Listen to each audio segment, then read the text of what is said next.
Hi, my name is Debbie Lamm Bray, and I oversee the Oregon campus of Northwest University. We work really closely with the Oregon Ministry Network, and as a member of the network, a minister in the network, I am just so glad to be connected to all of you and to the great team that we have at OMN. I'm so glad to be part of what God is doing in Oregon. I'm very grateful to Pastor Joy that she so graciously invited me to share a word with you, other women in ministry. We all go through difficult times, and I don't know about you, but for me, sometimes those difficult seasons are when God does the deepest work in me. I end up really thankful for that season, even though I am not going to sign up to do it again. But just so grateful for the profound work that God does in me. There was a season like that a number of years ago. I was going through a lot of difficult things, and during that time, I was also trying to reclaim the flower beds at our house. The previous owners had planted a lot of things, iris and mint, and all kinds of other things. And of course, they had all multiplied and grown out of control. And you couldn't really tell where the lawn stopped and the flower bed was supposed to begin. It was just a mess. So I was out there as I could, as I had energy, as I was going through a difficult time.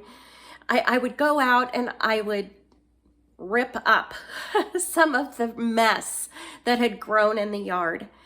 And one day, as I was ripping out mint and clipping back shrubs, I noticed something a little bit different underneath everything. And so I pulled everything back and I looked, and there was a purple rose. I love purple roses. I didn't even know that they grow that way. I thought that you had to dye them. So I was really excited to see this purple rose. And I thought, wow, it has struggled to survive underneath all that other stuff. And here's this beautiful treasure underneath. And the Lord spoke to me. He said, Debbie, I am trying to put a beautiful treasure in your life.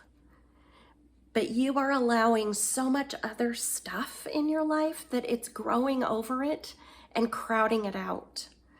You need to give space for what I want to do. Wow, God is so gracious to speak to us, but that was just really powerful for me. I had a lot of really good things in my life. I was doing good things that were important and that I felt mattered to God. But God was saying, you have filled your life with lots of good things to the point where you don't have room for the things that I want to give you. Hebrews chapter 12, verse 1 says, therefore, since we are surrounded by such a great cloud of witnesses, let us throw off everything that hinders and the sin that so easily entangles, and let us run with perseverance the race marked out for us. As we are running our race, I want to encourage you to ask the Lord, what in my life do I need to set aside because it has become a weight that holds me back? Even good things. It's not all sin. Hebrews 12:1 talks about sin, but also talks about weight. And maybe there are other things that are weighing you down, that are keeping you from the type of race that God wants you to run. My brothers ran in track, and I remember being at track meets when my dad would be watching one of my brothers run, and he would get to a point in the race, and my dad would begin to call out, let it go, it's time to pour it on, it's time to pour it on. Well, that's really what our theme is about this year in the Oregon Ministry Network. Our theme is accelerate. It's time to pour it on and run with all of our might in this race that God has called us to run.